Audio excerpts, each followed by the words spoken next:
Em 2024, a Câmara e o Conselho Municipal dos Direitos da Mulher entregam a medalha Sara Kubitschek a Cris Briani. Hoje, a economista Cris está no segundo mandato no Conselho. Foi na adolescência, durante a ditadura militar, que Cris se apaixonou pelos direitos humanos. Sua inspiração estava nos jornais, a ativista estadunidense Angela Davis e a Anistia Internacional. Na juventude, Cris trabalhou na Anistia, organizando campanhas para defender prisioneiros de consciência espalhados pelo mundo. Hoje, a luta no Conselho da Mulher é contra a violência de gênero. A questão da violência doméstica, né? Eu acho que isso é o que chama mais atenção. A naturalização dessa violência, a forma como a mulher é representada em meios de comunicação. Eu acho que passa por aí, sabe? Da gente inverter essa lógica, né? Quem foi que criou essa ideia de que um relacionamento pressupõe que uma pessoa domine a outra, que uma pessoa ache que aquela pessoa pertence a mim?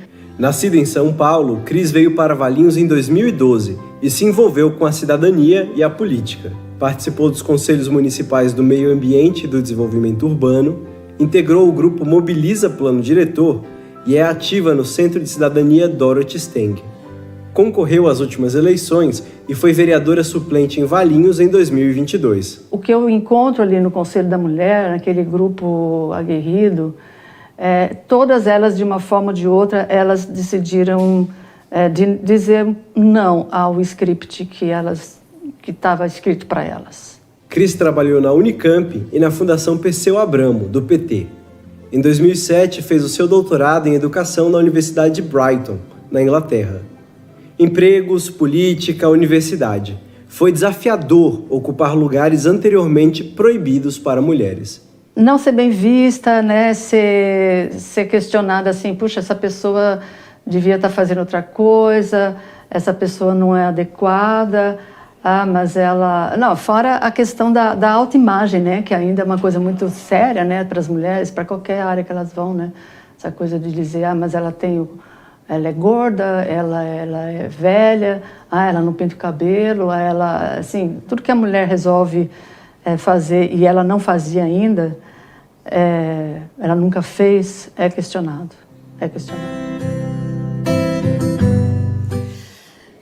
Boa noite, senhor presidente, senhoras vereadoras, senhores vereadores, público presente e público que nos assiste em casa.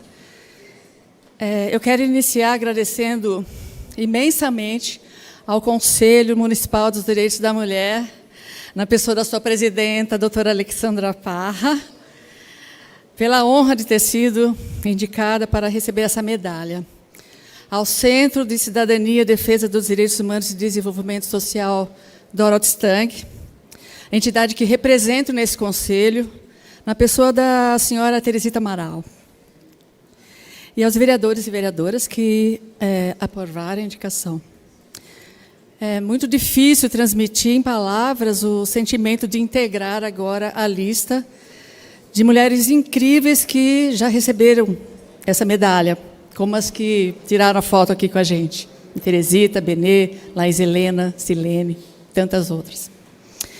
Eu aceito e agradeço, reafirmando o compromisso de honrar essa indicação, ampliando ainda mais nossa luta pela defesa dos direitos humanos em toda a sua amplitude, e especialmente os das mulheres, não admitindo qualquer retrocesso no que já foi conquistado, nenhum direito a menos.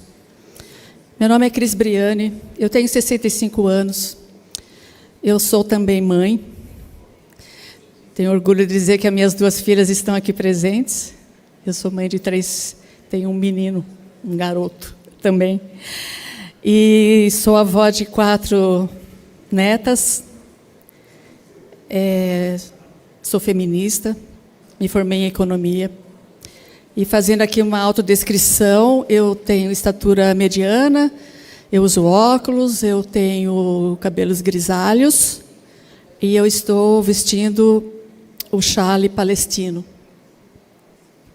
Nos meus trabalhos acadêmicos de mestrado e doutorado, eu procurei investigar, por meio de histórias de vida de professores de medicina, os sinais e pegadas que explicassem sua trajetória. Sempre me instigou a entender por que em determinados grupos sociais uns escolhem um caminho e outros não. Por exemplo, os estudantes que decidiram combater a ditadura militar de 64, colocando sua própria vida em risco, enquanto outros trilharam os caminhos diversos. Lobão, um dia nós vamos fazer esse estudo. Olhando minha própria história, minha trajetória, eu reconheço claramente as figuras femininas que informaram a mulher que acabei me tornando. Eu peço que passe a próxima imagem. A primeira delas foi Angela Davis. Em junho de 1972, quando eu tinha apenas 13 anos e procurava notícias para levar as aulas de ciências sociais no ginásio, eu encontrei esta notícia sobre a absolvição da professora e ativista estadunidense negra Angela Davis. Sua linda figura, o olhar desafiador, as palavras, tudo fez com que eu procurasse conhecer sua história. E eu guardo até hoje esse recorte feito há 52 anos. O mundo de então nunca tinha visto uma mulher desafiar um sistema político tão poderoso e de forma tão direta. E vieram outras, pode passar a próxima, como Leila Diniz, que em 1971 ousou mostrar sua gravidez de biquíni, algo absolutamente corriqueiro hoje em dia, mas que naquela época lhe custou perseguições e perda de trabalhos. Pode passar a próxima.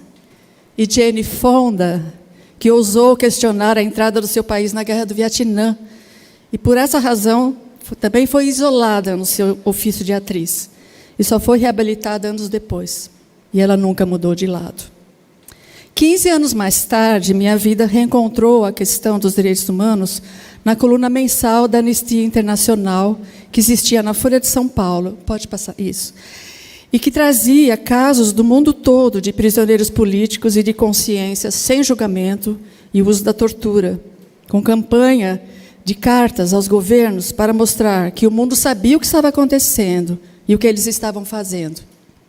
Em 1988, eu me filiei ao Grupo da Anistia de Campinas e 2 anos depois fui eleita para a direção nacional, representando a seção brasileira em diversos eventos internacionais. Trazendo agora a minha história para Valinhos, a partir de 2012, quando eu aqui cheguei, eu me aproximei dos movimentos de defesa da Fonte Sônia sem condomínios, das discussões do plano diretor, passei a atuar nos conselhos municipais de meio ambiente, de desenvolvimento urbano e dos direitos da mulher.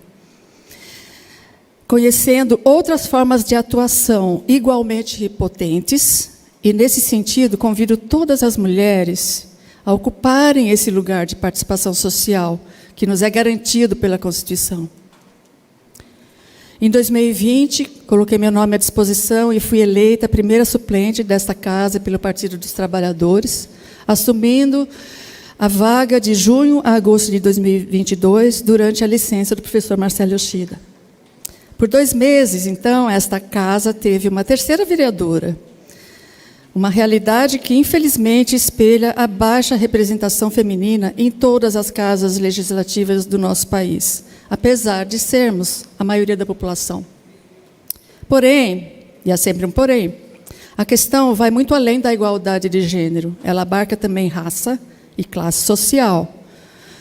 O projeto de lei da igualdade salarial, aprovado em 2023, por exemplo, teve voto contrário de 10 deputadas, que, obviamente, recebem o mesmo salário que seus pares homens. Eu não vou aqui citar nomes, mas eu sugiro que vocês procurem saber quem são. Mesmo tendo uma legislação avançada em relação à proteção da mulher, como a Lei Maria da Penha, a Lei do Minuto Seguinte, a Lei do Feminicídio, para citar algumas, nosso país ainda detém um número vergonhoso de feminicídios e estupros. Pode passar a próxima. Não se passa um dia sem que eu veja uma notícia de assassinato de uma mulher por seu ex-companheiro, que não admitiu a separação. Felizmente, a tese de legítima defesa da honra foi desautorizada pelo STF, mas fica a questão: como pode ainda, em 2024, homens, agora de uma nova geração, tirarem a vida de suas ex-companheiras e se tornarem, assim, assassinos. Por que é tão difícil erradicar a cultura da violência contra a mulher, a cultura do estupro? Ao mesmo tempo em que saúdo a condenação do jogador Daniel Alves na Espanha, eu me envergonho em saber que outro jogador ainda está em liberdade aqui em nosso país. E me envergonho ainda mais em ver quão poucos homens tiveram a coragem de condenar publicamente esses crimes. Alguém lembrou de dizer que Daniel Alves é um homem casado? Imagino também que, se esses casos tivessem ocorrido no Brasil, as vítimas provavelmente não seriam acreditadas ou seriam humilhadas por um juiz ou um advogado, como aconteceu com Mari Ferrer. Todas as pesquisas apontam que, na maioria dos casos, os infratores conhecem e estão próximos das vítimas. E é assustador o número de casos contra crianças. Pode passar a próxima. Por pessoas da família ou próxima delas, que deveriam protegê-la, como mostram os dados de Valinhos divulgados na semana passada. Lamentavelmente, o debate a respeito da informação sobre sexualidade e educação sexual vem sendo sistematicamente interditado e, em seu lugar, se propõe o que se convencionou chamar os programas de Eu Escolho Esperar. Lamento informar, mas o estuprador ou o psicopata próximo à sua família não escolhe esperar. Eu quero terminar, meu tempo está acabando, agradecendo mais uma vez a honra de receber essa premiação. Eu quero dedicar essa medalha às minhas filhas Marília e Maria, aqui presentes, às minhas netas, Maria Clara, Ana Elisa, Maria Laura, Maria Lívia, esperando que elas compreendam minhas escolhas e que elas encontrem um mundo melhor daqui a alguns anos. Próxima.